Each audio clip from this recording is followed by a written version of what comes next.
Chapter 9. Well, Allison sighed, opening the car door for Avery. That money sure went fast. You're telling me, Avery conceded, stooping down into the passenger seat. Wait a second, you should be the one driving. I don't know, Mom. Hey, you bought it.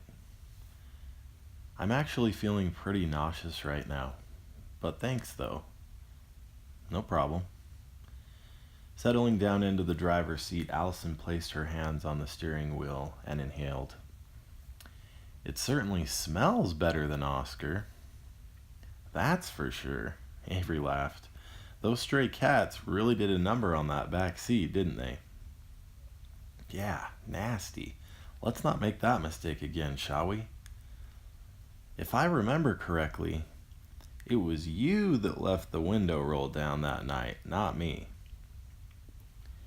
You'd think the smell of Oscar alone would have been enough deterrent for those punks. Seriously, right? Oscar was the ugliest car on our street. If I was going to go out for a joyride, I'd have broken into the Smith's convertible. That thing is nice.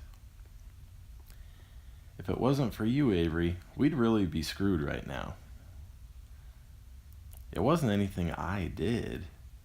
Getting that money was totally random. We got lucky, plain and simple. Well, we were due for some luck, don't you think?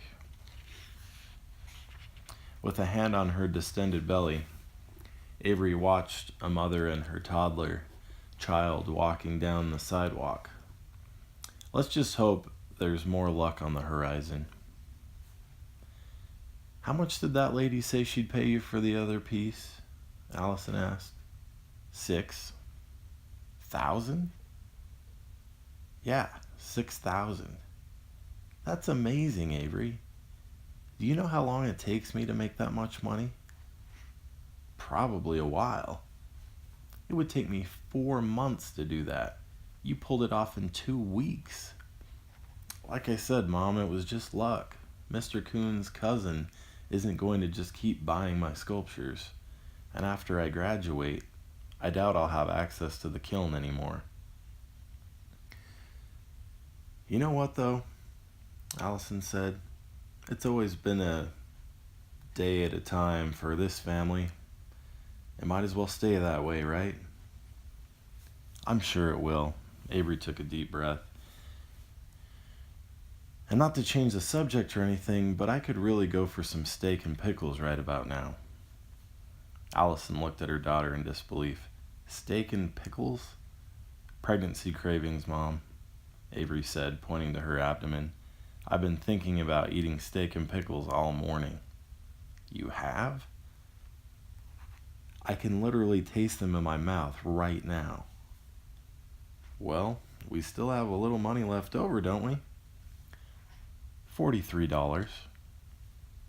All right then, Allison fired the ignition. Steak and pickles it is.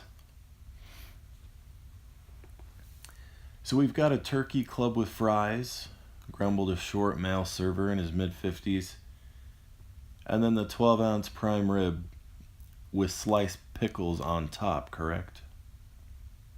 Yes, Avery confirmed. And make sure the pickles are on top of the steak while it's cooking.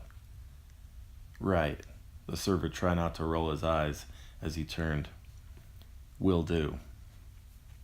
Hey, Avery said, looking in the direction of the entrance.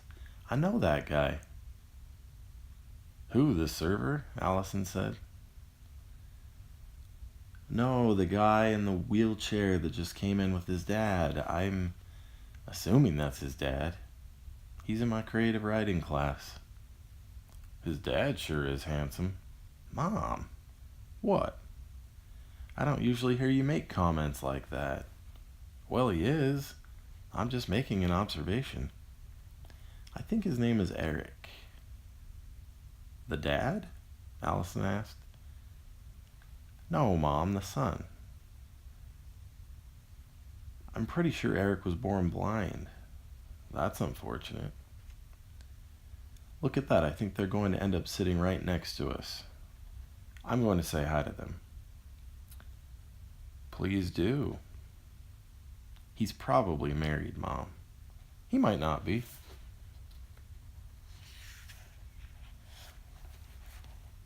Hey, Eric, Avery said, taking an adjacent seat. It's Avery from school. The young man turned to his left to face her. His eyes were a glossy green with no defined pupil. Avery? Wow. I certainly didn't expect to see you here. Well, I never expect to see anyone, but you get what I mean. Avery laughed. She admired his sense of humor, as well as his handsome jawline, which she hadn't really noticed until just now. This is my much older brother, Gavin. Hey, I'm only 19 years older, Gavin chuckled. Nice to meet you, Avery. My mom, Allison, is sitting over there. Gavin waved, admiring Allison's deep blue eyes. Avery, Eric's mentioned your name a few times in the past, Gavin said. Is that right? Avery grinned. Yes, he has. You guys have the creative writing class together, right? Gavin, please try not to embarrass me too much, Eric recommended. Why would you be embarrassed? Avery questioned. In the process of trying to take a sip of water, Eric was startled by Avery's direct inquiry and spilled some down his shirt. Here goes nothing, I guess. Nervously setting down his glass on the table, the young man turned again in the direction of Avery's voice. I'm kind of a shy person, and so this is rather awkward for me. It's okay, Avery reassured him. This is so nuts. So, I've been wanting to ask you to the prom, but I was certain you probably already had a date. I mean, you must have a date, right? How could someone with a voice that beautiful not have a date?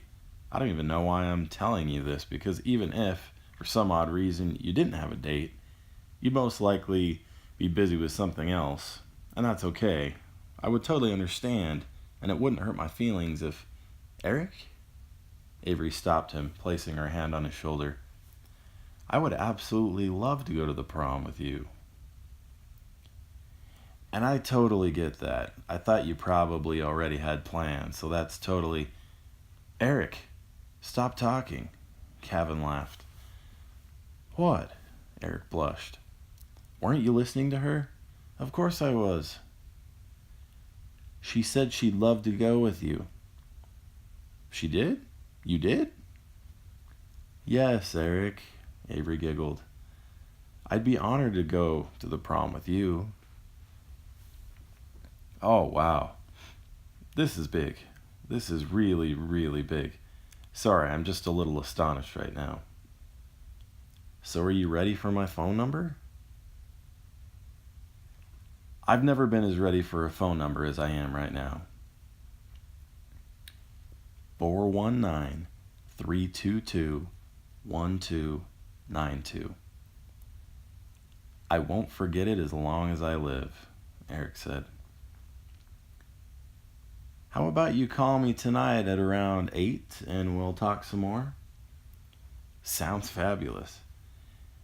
Gavin mouthed a silent thank you to Avery as she stood. Returning to sit with her mother, Avery's smile was beaming. Allison grinned. It's a shame you didn't hold on to that dress,